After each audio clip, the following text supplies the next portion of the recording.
So you just sold your online course, now what? Newsflash, not everyone finishes courses. Now, does anybody in here have a valid reason for leaving this classroom?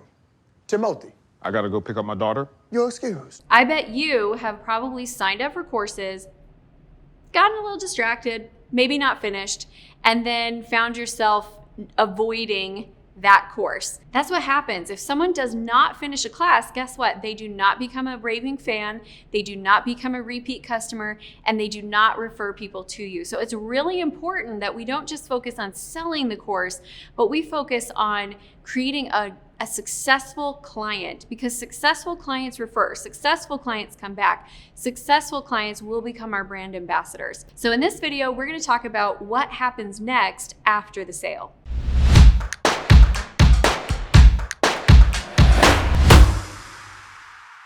If you are new to the channel, please subscribe. We would love to have you back again when we release new content, which is 3 times a week. I'm Amy Walker, Client Acquisition Specialist, and my job is to help you find the simplest path to acquiring your dream clients. I love online courses. I think it is a fantastic business model. I think this is the way that education is going.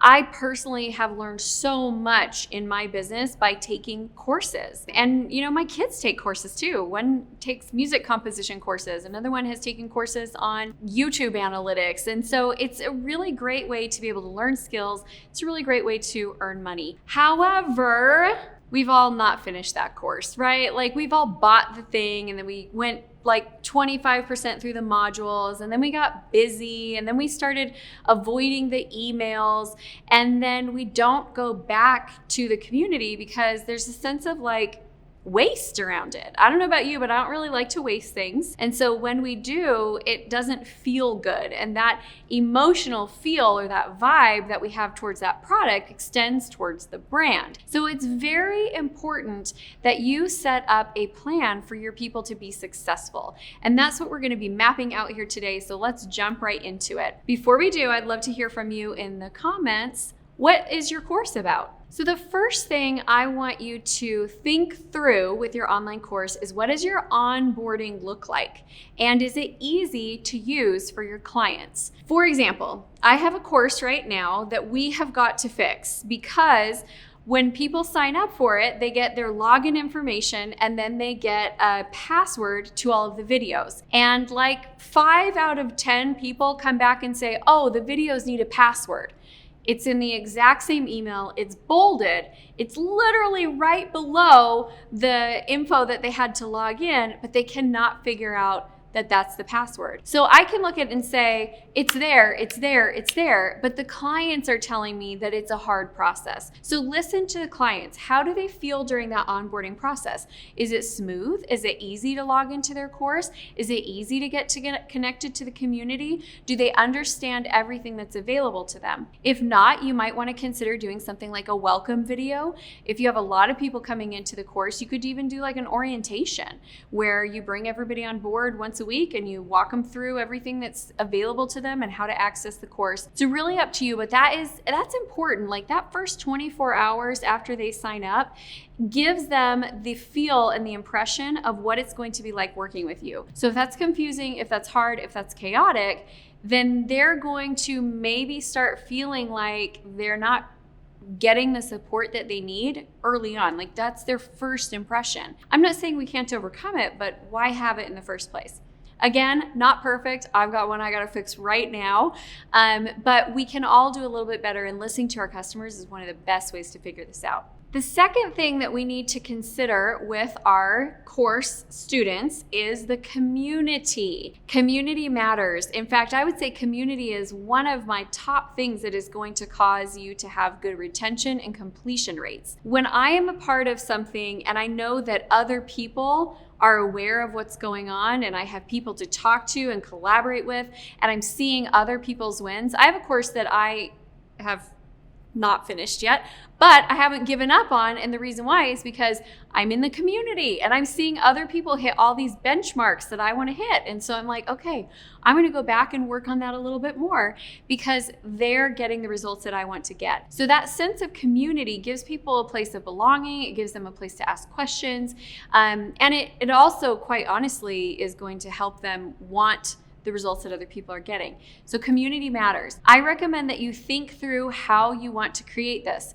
You could do it in a Facebook group. You could do it in a LinkedIn group. You could also do it through an app. You could also do it through some sort of like a mastermind type software, which do exist. They're out there. You can go check them out and figure out how you want to create that. You also really need parameters around your community, especially these days. I have seen great entrepreneurs have their communities just tank over the last year because they did not understand how to respond to conflict.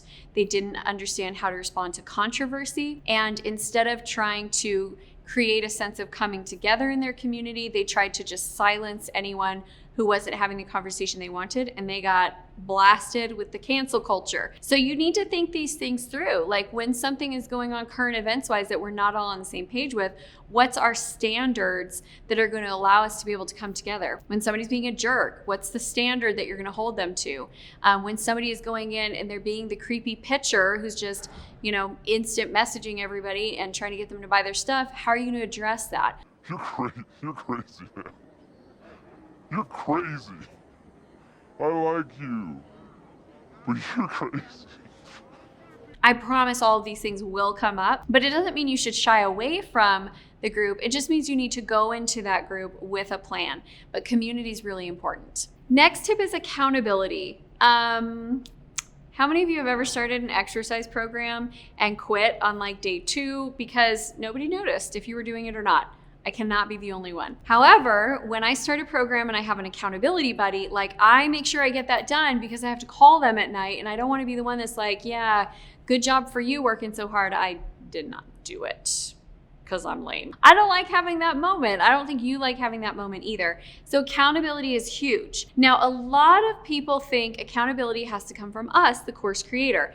And in a course, that's actually very hard to manage. And so there are a lot of accountability-less courses, or they're trying to do their accountability solely through automation. What that would look like is I just got an email from the course that I haven't finished that was like, hey, you haven't finished your course. And every once in a while, they send me a guilt email that lets me know that I haven't finished my course. That makes me feel a little bit like a loser pants. And yet, I still haven't unsubscribed because I want to finish the course like at some point. Those I don't think are the best way to go. What I recommend is that you allow peer accountability groups. That could look like people find accountability partners. You can create accountability pods based on levels of interest or like how far they've progressed in the program. You can set it up however you want, but I recommend that you create some peer-led accountability that also is going to be supported by the automated accountability. I think when you have both, that's kind of the magic sweet spot. The next critical component is going to be your awards, your celebrations, and your recognition. People like to be celebrated. And so when you have a way for you to be able to show that inside of the community, that will keep everybody motivated. Now, again, that can come from things like when they complete a module, you can send them a certificate. Or when they complete the course, they get a certificate. Or you can have an open channel where they send you their celebrations, wins, and successes, and then you use that as part of your content inside of the community. It could also look like they're bragging inside of the community because, you guys, we need a place to celebrate wins. It's not that common that we have a place where we can go and say, oh my gosh, you guys, look what I just did. And you're not going to have somebody who's going to be like, so why does that even matter? You feel me, right? I mean, entrepreneurs, when you have that day and you just close a huge deal and you want to be like shouting it from the rooftops, and then you go and tell someone and they're like, oh, is that good? This is me with my kids. I'm like, hey, I closed a deal today. And they're like, so is that good? I'm like, yeah, it's good. It's good. I promise it's good. And they're like, oh, okay, good job. It's such a letdown every time. So you want to make sure that you have a place where they can celebrate their wins together because, again, it motivates them to get the recognition themselves, but it motivates everybody else to see someone win. Other things I recommend that you get feedback from your clients often. Survey them, ask how things are going, listen to them. Your customers and clients will tell you everything you need to know in order to be able to create an amazing experience. You just got to ask and be willing to hear. Sometimes we don't ask because we don't want to hear that we're not doing amazing, but how will we get to amazing if we don't progress every step of the way? So just ask for that feedback. My last tip for you is to have someone in charge of customer experience. You want somebody who can be inside of that group, that can be monitoring and making sure that things are going well. As the business owner, you have a lot of things on your plate.